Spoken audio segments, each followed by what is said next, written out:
Now, I'm a bit out of breath and I'm going to tell you why. So every day, our family, all the children and all the adults, we have a daily challenge. So somebody puts on our WhatsApp group something that everybody has to do, and we have a vote for the best video or the best picture at the end of the day. Now, today's challenge was to do something upside down. So I thought, why not try and read some of the book upside down? And I've just spent the last 10-15 minutes trying to get upside down. Let alone read a chapter of this thing. I can't go upside down. I don't know whether I'm too long and the centre of gravity's all over the place. I have my feet up there. I just couldn't get upside down. I'm sure I'm going to lose today's challenge. But what I'd love you to do, if you can, is to send me a video today of you reading a chapter or even a page or even a sentence of a book upside down. That'd be brilliant. But I'm going to get started on this story. Yesterday we read chapters 1 to 3. So today I'm going to read chapters 4 and 5. Oh.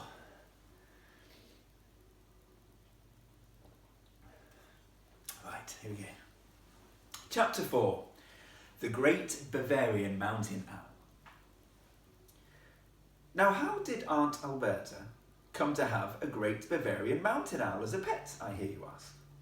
To answer that, I'll need to take you back in time once more, to before young Stella was born.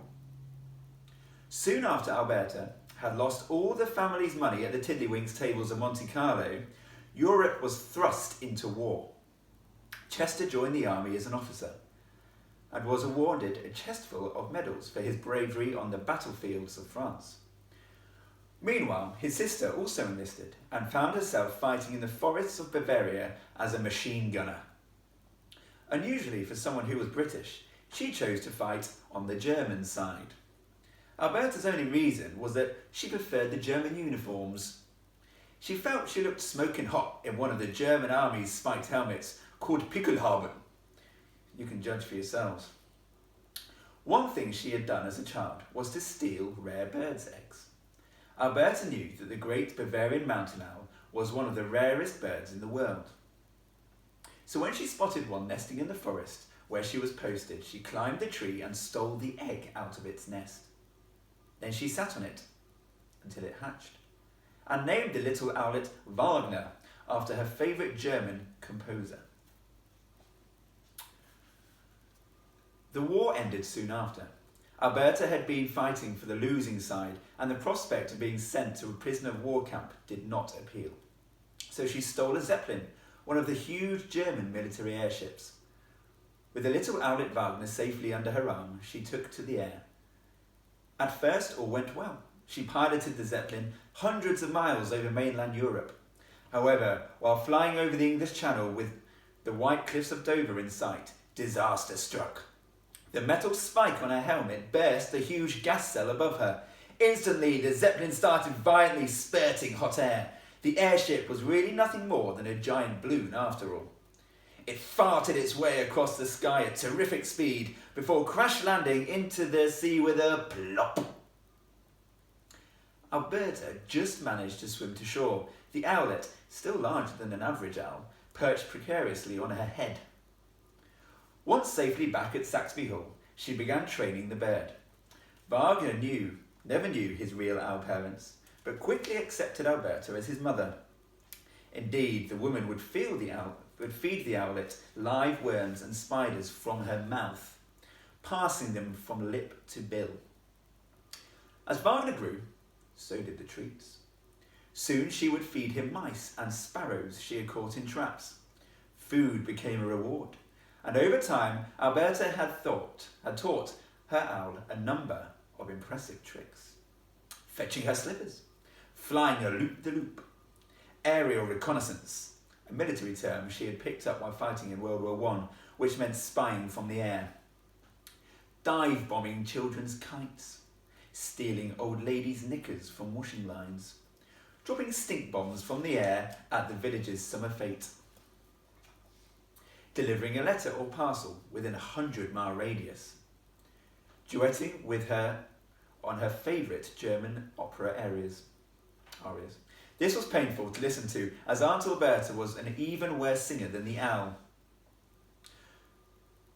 To use a special owl urinal when having an owl pee. To swoop on kittens and devour them in one gulp, bones and all. To make an apple strudel. Owling, owlery, owlcraft, owlistry, owlography, owlosophy. Yeah, owlosophy.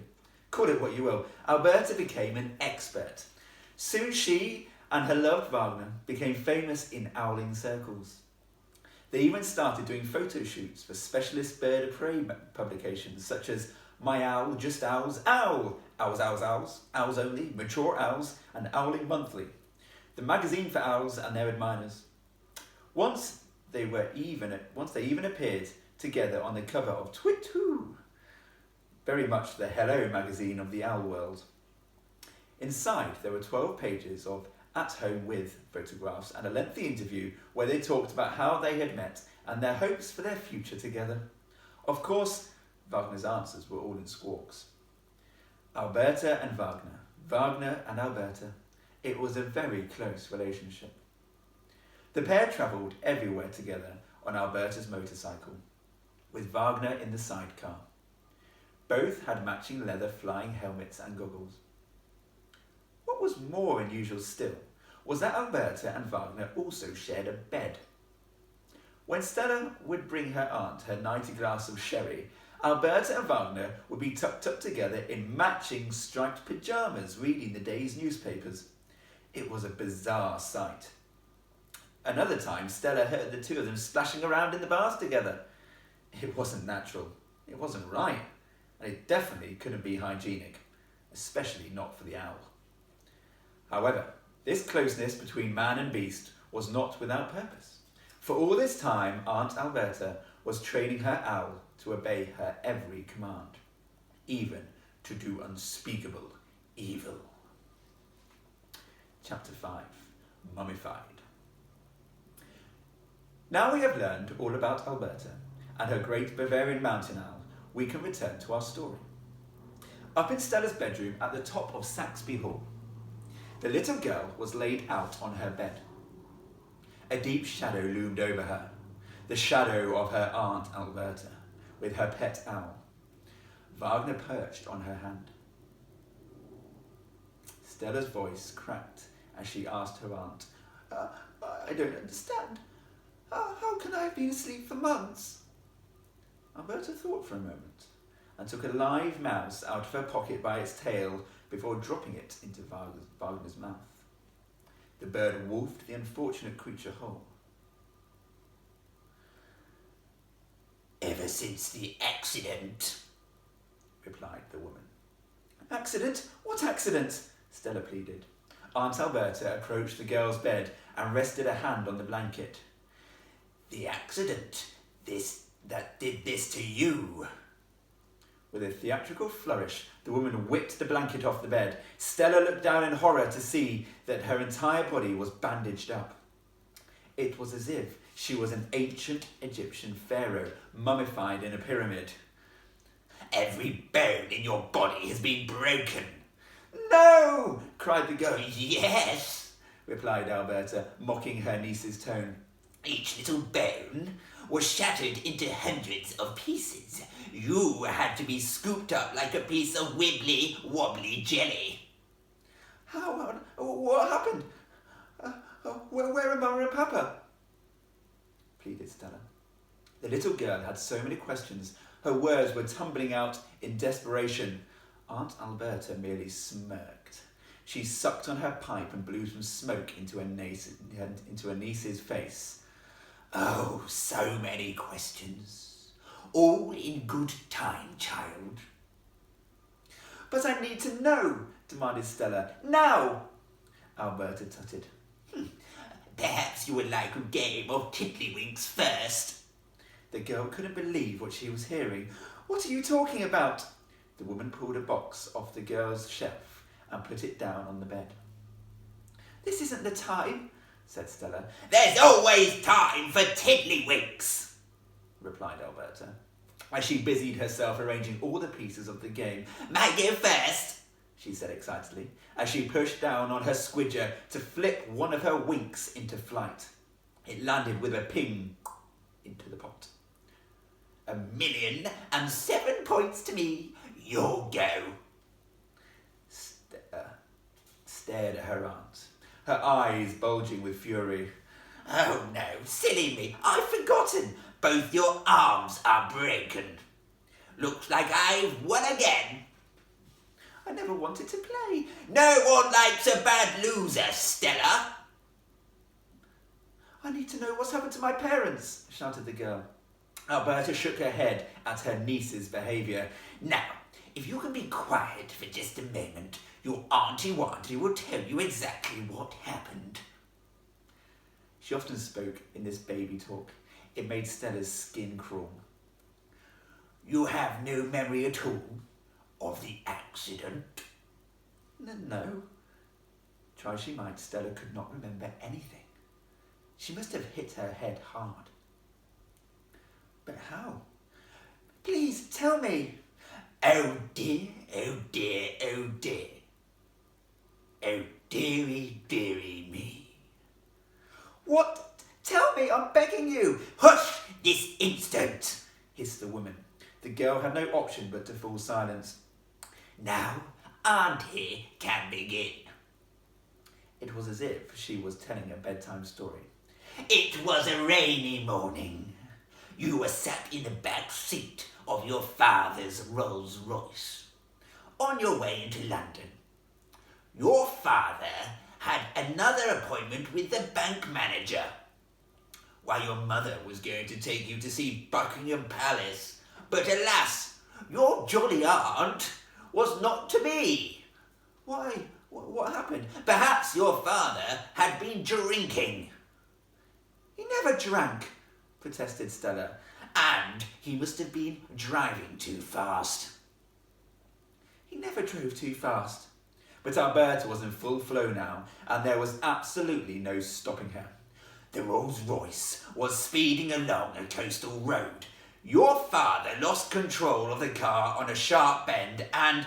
Suddenly, the woman paused for dramatic effect. It was as if she was enjoying being the bearer of the bad news. "What?" "It plunged off the side of a cliff."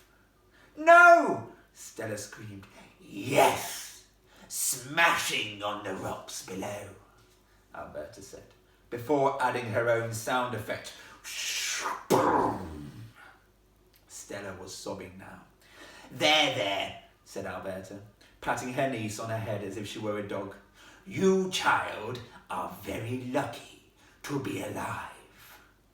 Very lucky. You have been in a coma for months." "What about Mama and Papa?" she pleaded. Stella feared the worst, but she hadn't quite given up hope yet. "Where are they? Are they here in the house? Are they in hospital?" Alberta fixed her niece with a stare. A pained expression crossed her face. "Oh, poor child."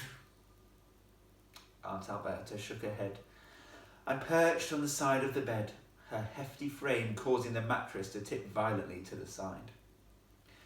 Her stubby fingers tiptoed over to her niece, and she rested her clammy palm on top of the girl's tightly bandaged hand. Tears welled up in Stella's eyes. Soon those tears were streaming down her cheeks. "Please, tell me what's happened to my Mama and Papa." A trace of a smile crossed her aunt's face. "Now, I have some rather upsetting news about your parents." We'll read chapter